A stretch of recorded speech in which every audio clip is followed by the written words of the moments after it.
एक बहुत बड़ा प्रोपेगेंडा होने जा रहा है। मेरा मकसद सिर्फ और सिर्फ आपके अंदर सोए हुए मुसलमान को जगाना और उसे उस आखिरी वक्त की याद दिलानी है जो अनकरीब हम पर आना है। इसीलिए ये वीडियो भी शायद रिमूव कर दी जाए, इसलिए या इसको अपने पास सेव करके इसी तरह की सेम वीडियो अपने आवाज़ में अपने प्रोफाइल से अपलोड करें, नहीं तो इस आवाज़ पर कोई भी एडिटिंग करके अपलोड कर लें। ये जो नीचे आपको पिक्चर नजर आ रही है, ये प्रॉपर एक वीडियो है जो कि मैं बार बार लगाने की कोशिश कर रहा हूँ, लेकिन मेरी प्रोफाइल से रिमूव की जा रही है। वो जो शैतानियाहू है, जो कि यहूदियों का बाप है, उसने अपनी प्रोफाइल से एक वीडियो अपलोड की है, ना कि किसी इंजीनियर ने, ना कि किसी यूएन वाले ने, ना कि किसी अमेरिकन ने, बाकायदा उसने खुद अपलोड किया और बहुत क्लियरली एक पैगाम दिए। उसने बताया कि तमाम तर जो यरूशलेम है, इसके नीचे हमने टनल्स बना दिए, बहुत बड़े बड़े, पूरे मस्जिद अक्सा के नीचे हमने फैला दिए। अब समझने की कोशिश करें, मैं यहाँ पर आपको एक छोटी सी चीज़ समझाने की कोशिश करता हूँ। अगर मैं आपको एक स्ट्रक्चर बता दूँ, ये समझ लें कि ये जो ऊपर मैंने आपको एक ब्लैक जो निशान बना के दिए, ये समझ लें कि ये असल मस्जिद अक्सा है। ये जो मैंने आपको ग्रीन लाइन बना के दी, ये उनका कंपाउंड है।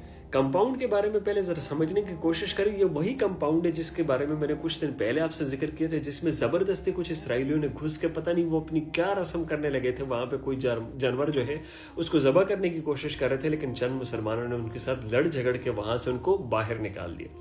ये जो कंपाउंड एरिया है, ये मस्जिद के अहाते में ही आता है।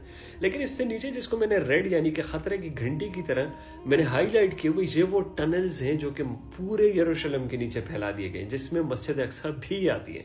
प्रोपेगेंडा तुम्हारे खिलाफ ये किया जाएगा, तुम्हारे खिलाफ नहीं बल्कि तुम्हें उल्लू बनाने के लिए ये प्रोपेगेंडा किया जाएगा कि जो हमने टनल्स बनाई है, ये सिर्फ और सिर्फ मुल्क की तरक्याती काम के लिए। जबकि ये टनल्स जो है, आप समझने की कोशिश करें कि जो भी कोई टनल होती है, आप अगर मानसर इब्टाबाद वाली साइड गए, आपने देखा है वहाँ पर मोटरवे के ऊपर भी टनल्स आती हैं, जिनको बाकी कहीं उन्होंने नहीं देखी।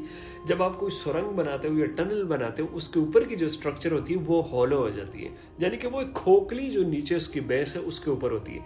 अगर उस जो नीचे जो स्ट्रक्चर है, जिसने उसको समझ ले कि ढांपा हुआ, या समझे कि आपने ऐसे कोई गत्ता रख लिया, उसके ऊपर मिट्टी डाल दी, गत्ते को खींचेंगे तो मिट्टी खुद गिर जाएगी।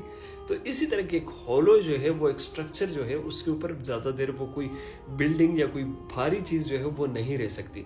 तो आया कि नेक्स्ट कुछ सालों में, अल्लाह ना करे, बहरहाल ये हदीस है, अल्लाह का ही फैसले इसी तरह होने, इन्होंने अव्वल आखिर मस्जिद अक्सा को शहीद करने, तो ये डायरेक्ट जो उस पर अटैक नहीं कर सकते। इनको पता है कि उसके बदले में जो चंद कुछ मुसलमान जिनमें गैरत बची है, वो तो जागेंगे, लेकिन जो बेगैरत हैं वो भी जाग जाएंगे।